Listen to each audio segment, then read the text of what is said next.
എല്ലാവർക്കും നമസ്കാരം. Good bad ugly ഞാൻ തിയേറ്ററിൽ പോയി കണ്ടു. ഈ പടത്തിൻ്റെ ആദ്യത്തെ അരമണിക്കൂർ എങ്ങനെ ഞാൻ കണ്ടിരുന്നതെന്ന് പടച്ച തമ്പുരാനറിയാം. കടവുളേ അയിത്തേ. ഇതിനകത്ത് പുള്ളിക്കാരൻ്റെ ഇൻട്രോ എന്നൊക്കെ വെച്ചാൽ നല്ല തീ ഇൻട്രോ ആണ്.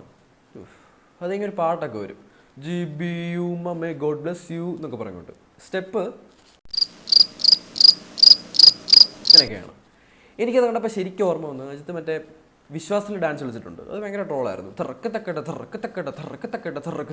പുള്ളിക്കാരൻ ശരിക്കും സ്ട്രഗിൾ ചെയ്യുന്നുണ്ട്. എനിക്ക് എന്തോ സ്റ്റെപ്പ് അത്ര അങ്ങോട്ട് പിടിച്ചില്ല. മ്യൂസിക്കിൻ്റെ കാര്യം നോക്കുകയാണെന്നുണ്ടെങ്കിൽ ചില BGM കൊള്ളായിരുന്നു. പാട്ടുകളൊന്നും പിന്നെയും കേൾക്കാൻ പറ്റിയ പോലത്തെ പാട്ടൊന്നും എനിക്കങ്ങനെ തോന്നിയില്ല. അപ്പോൾ ആകെ മൊത്തം നോക്കിയാൽ എനിക്ക് മ്യൂസിക്കിൻ്റെ അവർക്ക് അത്ര അങ്ങോട്ട് ഇഷ്ടപ്പെട്ടില്ല. അതിക്ക് രവിചന്ദ്രൻ്റെ പടങ്ങൾ നോക്കുകയാണെന്നുണ്ടെങ്കിൽ ആ ഒരു വരിക മ്യൂസിക്, അപ്പം അങ്ങനെ ഒരു ഇതും കൊണ്ട് കൂടി ആയിരിക്കാം എനിക്ക് അത്ര അങ്ങോട്ട് വർക്കായില്ല. ഈ പടത്തിൽ അജിത്ത് ജയിലിൽ നിന്ന് ഇറങ്ങുന്നൊരു സീനുണ്ട്. അപ്പോൾ ആ ഒരു സീനിൽ പോകുന്ന വഴിയുടെ രണ്ട് സൈഡിൽ നെറ്റ് ഇട്ടിരിക്കുകയാണ്, മതിൽ പോലെ.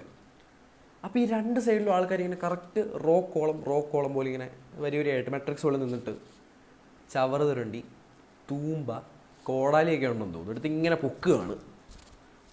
എന്തിനാ എനിക്കറിയില്ല. അതുപോലെ ഈ പടത്തിൽ വേറൊരു സീൻ എന്ന് വെച്ചാൽ ഒരാളെ ഒരു ജയിലിൽ നിന്ന് വേറൊരു ജയിലിലോട്ട് മാറ്റുകയാണ് പോലീസ്. അപ്പോൾ ആ സമയത്ത് വില്ലന്മാരിങ്ങനെ അറ്റാക്ക് ചെയ്യാനായിട്ട് വരും, അജിത്ത് രക്ഷകനായിട്ട് വരും. അങ്ങനെ വരുന്ന സമയത്ത് എന്തായിരുന്നു, ഈ വണ്ടി ഇങ്ങനെ ബ്ലാസ്റ്റൊക്കെ ആയിക്കൊണ്ടിരിക്കുകയാണ്. അപ്പോൾ ഈ ആളിങ്ങനെ പറയും, ആ വണ്ടിക്കകത്തിരിക്കുന്ന ആൾ പറയും പേടിയാവും തോന്നുന്നു, പോലീസിൻ്റെ ആ ഒരു വാനകത്തിരിക്കുന്ന ആൾ. അപ്പം കൂടുതലൊരാൾ പറയും എന്തിനാണ് പേടിക്കുന്നതെന്ന്.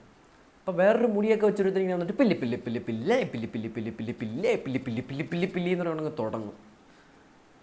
എനിക്ക് കണ്ടപ്പോൾ ശരിക്കും ഭ്രാന്ത് പിടിച്ചു. എന്താണോ എന്തോ.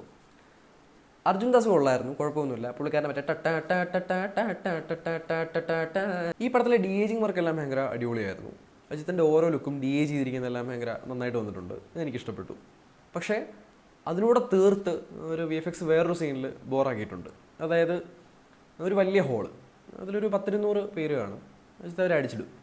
പോട്ടെ, ലോജിക്കലാണ്, ഇങ്ങനത്തെ പടങ്ങളിൽ ഒക്കെ വിശ്വസിക്കാം, അങ്ങനെയൊക്കെ നടക്കും. പക്ഷേ അതിൽ ഈ കാലൊക്കെ പോകുന്നവരെ VFX ആണ്. അതെന്തോ അത്ര അങ്ങോട്ട് തീരെ സുഖമായിട്ടില്ല, അത് ഭയങ്കര മുഴച്ച് നിൽക്കുന്നുണ്ടായിരുന്നു. ഈ പടത്തിലെ ക്യാമിയോ സ്റ്റേറ്റ് ഇല്ല, നാഷണൽ ഇല്ല, ഫുള്ളി ഇൻ്റർനാഷണൽ കളികൾ മാത്രം. ഡോൺലി, ജോൺ വിക്ക്, മണി ഹേസ്റ്റ് എല്ലാവരും ഉണ്ട്. പക്ഷേ VFX ആണെന്നേ ഉള്ളൂ. ഈ പടത്തിൽ അജിത്ത് വരുന്നൊരു കാറുണ്ട്, ഒരു മോഡിഫൈഡ് ആയിട്ടുള്ള റോൾസ് റോയ്സിൻ്റെ ലിമോസിൻ.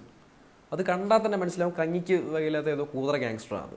എന്തോ മോഡിഫിക്കേഷനാണേ, മപ്പായിട്ടുണ്ട്. തീയുടെ സ്റ്റിക്കറൊക്കെ ഉണ്ട്. പിന്നെ ഈ തുണിവയ്ക്ക് നിൽക്കുന്ന സാധനമില്ലേ, സ്പിരിറ്റ് ഓഫ് എസ്റ്റസി, അതിന് ഒരു ഇടിക്കട്ടയില്ലേ, ഇടിക്കട്ട ഇങ്ങനെ പൊക്കി വെച്ചിരിക്കുകയാണ്. പെവർ സാധനം.